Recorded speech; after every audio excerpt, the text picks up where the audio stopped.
Okay, I'm always looking for something easy to do. And what I notice about those two terms on the left side, they got a lot of similarities. Like if I see this, a lot of similarities there, right? And that's kind of good news for me.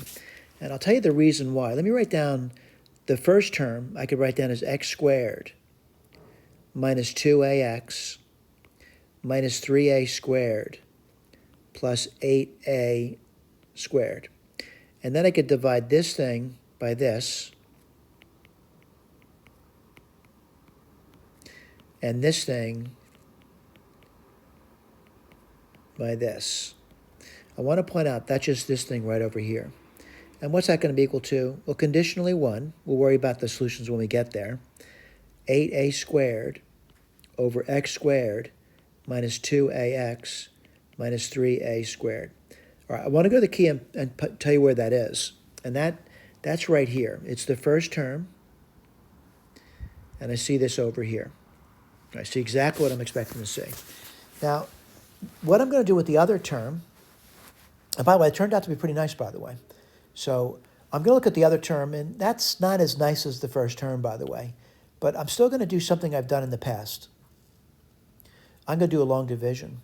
Oh, by the way, you still could have done a long division on the first one, and you get the same result, by the way. All right? Don't think it's going to be different. Long division works beautifully. Let's write this down now. I'm going to do a long division on this one. This is second term now.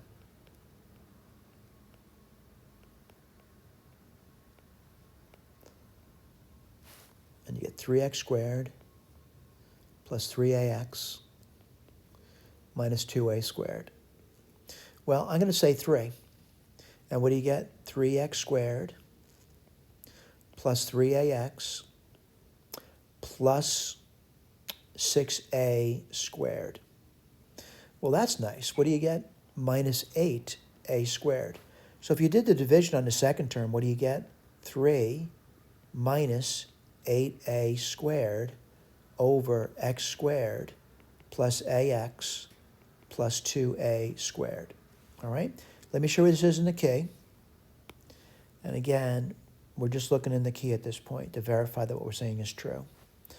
Now, someone says, well, what are you going to do with that? I'm just going to add those two together, right? I'm just going to take these two and add them together now and see what I come up with. And looking at it, it's just pretty simple. I mean, it really is. And what do I get? You know, I just write them down. I write the first one down. That's this one here. I write the second one down, and I just add it together. And what do you get? 4. Then you get this business over here. All right? So someone says, what are you going to... Whoops, did I make a mistake somewhere?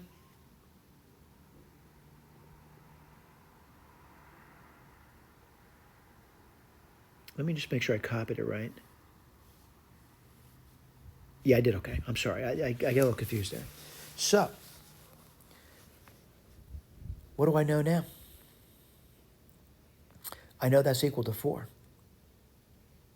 I know that this thing here, let me get my eraser out. I know that this thing here is identical to 4. Now, how do I know that? They said that right here. So what do? I basically subtract 4 from both sides. And then I'd be left with this thing equaling a 0. And then I'm going to add this thing to both sides, and then I'd get this over here. Then I would divide both sides by 8a squared, and I'd get this thing over here. Then I would multiply both sides by the LCD, or what some students refer to as cross multiplication. And what would you get? You'd get this over here. And by the way, things are getting easier and easier and easier as we plow forward. All right, so now we're at this line over here. What would I do? I would subtract x squared from both sides. I would subtract ax from both sides, and I would add 3a squared to both sides, and you get this over here. All right? Again, subtract x squared from both sides, subtract ax from both sides, and add 3a squared to both sides. Then what would I do? Let's write this down. X would equal 5a squared over minus 3a. Again, a can't be 0. What do you get over here? minus 5a over 3. We list it over here. Again, it does say a can't be 0, all right? So, again, I'm kind of curious about how Sage would handle the problem. Again, it's not an easy problem. I mean, really, it took me a while to get through it. So I'm going to claim, I do my Sage code over here, and I wonder, can Sage do it? And it does. It gives it back to me very quickly. Thank you.